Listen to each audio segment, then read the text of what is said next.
إن هذا القرآن يهدي للتي هي أقوم ويبشر المؤمنين الذين يعملون الصالحات أن لهم أجرا كبيرا۔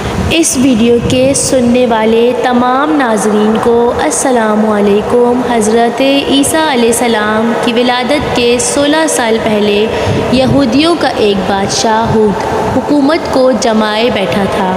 اس روز فتنہ اور فساد عروج پر تھا، مظلوم پر ظلم ہوتا رہتا تھا، لوگ دولت کو عظیم اور اللہ کے نیک بندوں کو کمتر سمجھتے تھے کہ ایک مسیحا آئے گا اور ظلم کو مٹائے گا، حق کو عام کرے گا۔ وہ دور حضرت عمران اور حضرت زکریا کا تھا۔ وہ لوگ اللہ کے ان نبیوں کی توہین کیا کرتے تھے، وہ صبر کرتے تھے اور اطمینان سے کہتے تھے کہ جلد عمران کی نسل سے ایک مسیحا آئے گا جو مردوں کو زندہ کرے گا اور کوڑ کے مریضوں کو شفا یاب کرے گا اور اندھوں کو آنکھیں دے گا۔ وہ ظالم بادشاہ ایک روز ایک خواب دیکھتا ہے کہ ایک بچے کی ولادت ہوتی ہے اور سارے لوگ اس کی عزت کرنے لگتے ہیں۔ وہ دیکھتا ہے کہ اس کا دبدبہ اور اس کی سلطنت ختم ہونے لگی ہے، اس کی کرسی ہلنے لگی ہے اور اس کی حکومت گرنے لگی۔ وہ کانپتا ہوا نیند سے جاگتا ہے اور فوج کو بلاتا ہے، جاؤ جا کر دیکھو کس کے گھر ولادت ہوئی ہے۔ اگر آس پاس کسی بچے کی ولادت ہوئی ہے تو اسے پیدا ہوتے ہی مار دو۔ حضرت عمران کا انتقال ہو گیا تھا۔ حضرت زکریا بار بار لوگوں کو کہتے تھے کہ حضرت عمران کی نسل سے ایک مسیحا آئے گا۔ بس عمران کی بیوی حاملہ تھی اور بچہ آنے ہی والا تھا۔ روم کے سپاہیوں نے معلوم کر کے حضرت عمران کے گھر کو گھیر لیا تھا۔ اس وقت کے سارے لوگ جو عقیدت مند تھے مسیحا آنے کے انتظار میں حضرت عمران کے گھر کے ارد گرد جمع ہو گئے، اور پھر رونے کی آواز باہر آئی اور سپاہیوں نے تلواروں کی نیام کو تھامے رکھا۔ لوگوں کی امیدیں ابھرنے لگیں۔ اتنی دیر میں دائی نے کہا، لڑکا نہیں بلکہ لڑکی پیدا ہوئی ہے۔ یہ سن کر سب زکریا علیہ السلام کا مذاق اڑانے لگے، یہ تھا ہمارا مسیحا۔ اور زکریا علیہ السلام لوگوں سے کہنے لگے، اللہ کے ہر فیصلے میں کوئی نہ کوئی مصلحت ہوتی ہے۔ سپاہی اور لوگ ہنس کر چلے گئے، بادشاہ بھی ہنس کر سو گیا۔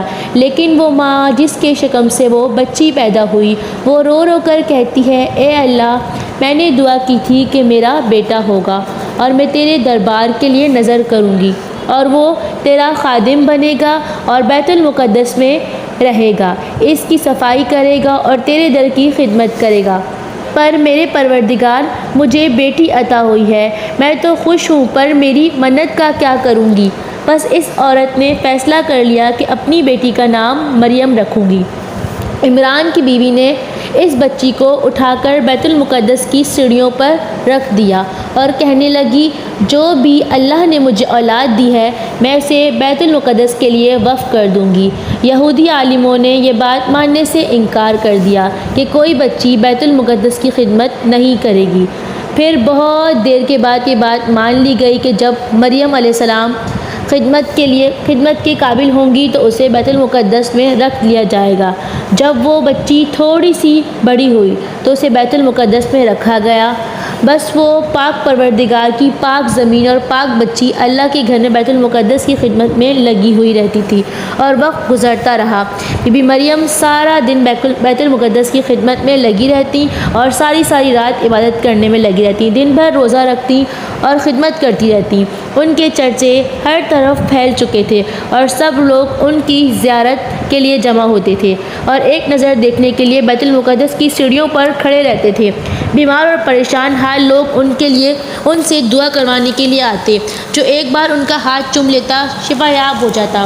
وہ اپنا سارا کھانا غریبوں میں تقسیم کر دیا کرتی تھی اور خود بھوکی رہتی اور روزہ رکھتی تھی۔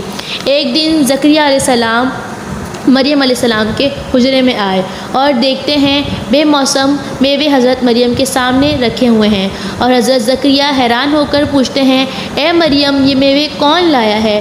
بی بی مریم آسمان کی طرف اشارہ کرتی کہتی کہ اس نے بھیجے ہیں، جس کے بندوں کو میں نے اپنے حصے کا کھانا دیا اور خود بھوکی رہ کر روزہ رکھا، یہ کیسے ہو سکتا ہے وہ مجھے بھوکا چھوڑ دے؟ جب حضرت زکریا علیہ السلام نے ان کا یہ ایمان دیکھا تو فخر کرنے لگے۔ بس اسی طرح اللہ تعالیٰ نے حضرت مریم علیہ السلام کو عزت سے نوازا اور سارے کے سارے بیت المقدس میں افضل ترین عورت کا مقام حاصل ہوا، اور لوگ کہنے لگے ہم نے اس سے پہلے اتنی پاک دامن عورت نہیں دیکھی۔ اگر آپ کو یہ ویڈیو انفارمیٹیو لگی تو ہمارے چینل کو سبسکرائب کریں۔ انشاءاللہ نیکسٹ ویڈیو میں حاضر ہوں گے۔ جزاک اللہ۔